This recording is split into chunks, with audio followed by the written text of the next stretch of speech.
Militer Amerika Serikat memperluas blokade Selat Hormuz dan mencegat semua kapal Iran yang coba melintas. Menteri Perang Amerika Serikat Pete Hegseth mengatakan blokade Selat Hormuz akan diperluas dengan kedatangan kapal induk kedua di Teluk. Hegseth menambahkan Presiden Trump telah memberi wewenang kepada Angkatan Laut Amerika Serikat untuk menghancurkan kapal cepat Iran manapun yang mencoba memasuki ranjau di perairan atau mengganggu jalur melalui Selat Hormuz. Hegseth bilang, saudara, Amerika yakin dapat membersihkan ranjau laut apapun yang teridentifikasi. The United States has imposed an ironclad blockade that grows more powerful by the day. From the Gulf of Oman to the open oceans, our Navy is enforcing this blockade without hesitation or apology. I'll say this, every ship that the U.S. believes meets our criteria, either Iranian ships or to and from Iranian ports, has been turned around. As of this morning, 34 total. Non-Iranian vessels are allowed to transit, and many have, including overnight. Not only is the blockade growing, in fact, a second aircraft carrier will join the blockade in just a few days. No one sails from the Strait of Hormuz to anywhere in the world without the permission of the United States Navy. To the regime in Tehran, the blockade is tightening by the hour. We are in control, nothing in, nothing out.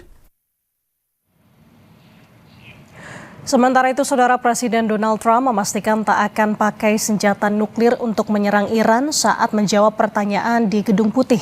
Trump mengklaim tanpa nuklir, militer Amerika Serikat bisa mengalahkan Iran. I need it. Why would BS? Why would I use a nuclear weapon when we've totally, in a very conventional way, decimated them without it? No, I wouldn't use it. A nuclear weapon should never be allowed to be used by anybody.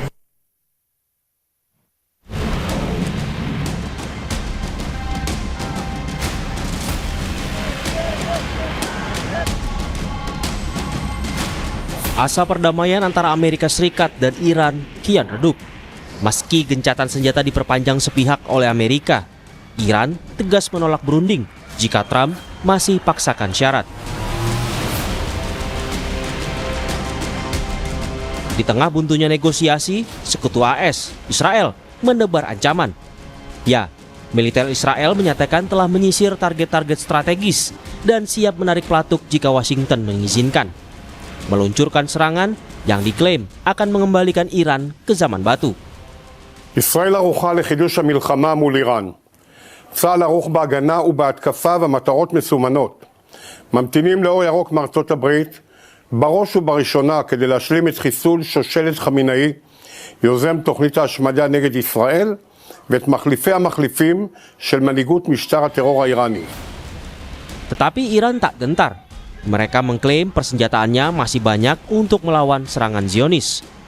Bahkan Kementerian Pertahanan Iran menyatakan sebagian besar kemampuan rudal Iran masih belum dimanfaatkan dan memproduksi lebih dari 1.000 jenis senjata di seluruh negeri. Kami kutip dari media Iran Press TV, juru bicara Kementerian Pertahanan Iran Brigadir Jenderal Reza Talaynik bilang, kapasitas rudal merupakan hasil dari investasi dan persiapan selama lebih dari 25 tahun di industri pertahanan. Sehingga meskipun beberapa fasilitas mengalami kerusakan, proses produksi dan dukungan tetap berjalan di seluruh wilayah negara ini. Upaya perdamaian Amerika dan Iran kian pelik setelah Hormuz jadi sengketa kedua negara. Militer Amerika Serikat mengusir, menyita bahkan menembak sejumlah kapal tanker yang terafiliasi dengan Iran. Garda Revolusi Iran juga melakukan hal serupa, menangkap kapal-kapal yang terkoneksi dengan Amerika Serikat, Israel, dan sekutunya di kawasan Hormuz.